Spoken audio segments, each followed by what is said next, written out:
ఇదే రోడ్లో, మీ స్టూడియో రోడ్లో నేను, కళ్యాణ్ బాబు గారు నా స్కూటర్లో ఎన్నిసార్లు తిరిగాము. మీ ఇద్దరు మంచి ఫ్రెండ్స్ కదా అప్పుడు? అప్పుడు పవన్ కళ్యాణ్ గారు మీరు?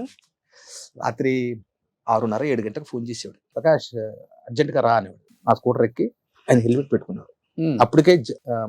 అప్పటికే సుస్వాగతం, తర్వాత అక్కడమ్మ ఇక్కడ అబ్బాయి, గోకులంలో సీత. ఆయన ఎంత గొప్ప మనిషి అంటే, ఇక్కడ నుండి బయలుదేరి పద అనేవాడు. ఎక్కడికి వెళ్దాం, నేను చెప్తుంటా పద అన్నాడు. వెళ్ళి అప్పుడు ఈ రోడ్డు ఖాళీ, మెయిన్ రోడ్, నాగార్జున సాగర్కి ఎవరికి వెళ్ళేవాళ్ళం. నాగార్జున సర్కిల్ దాకా అక్కడ పైన ఒక చైనీస్ డాబా ఒకటి ఉండేది, చైనీస్ ఒక రెస్టారెంట్ ఉండేది. అక్కడికి వెళ్ళి పద పైనకి వెళ్ళి తిందాం అనేవాడు. ఆ చైనీస్ ఫుడ్ ఆర్డర్ చేసేవాడు, తినేవాళ్ళం. అక్కడ నుండి వస్తే ఆ నాగార్జున సాగర్ పెట్రోల్ బంక్ ఉండేది. పెట్రోల్ ఉందా బండిలో అన్నాడు. తక్కువ ఉంది బాబు. అప్పుడు 25 రూపాయలు 2 లీటర్ కొట్టించేవాడు. అక్కడ నుండి బయలుదేరి నంది హిల్స్ వెళ్ళి అక్కడ ఆయన బద్రీ సినిమా అక్కడ రాసేవాడు తెలుసా స్క్రిప్ట్.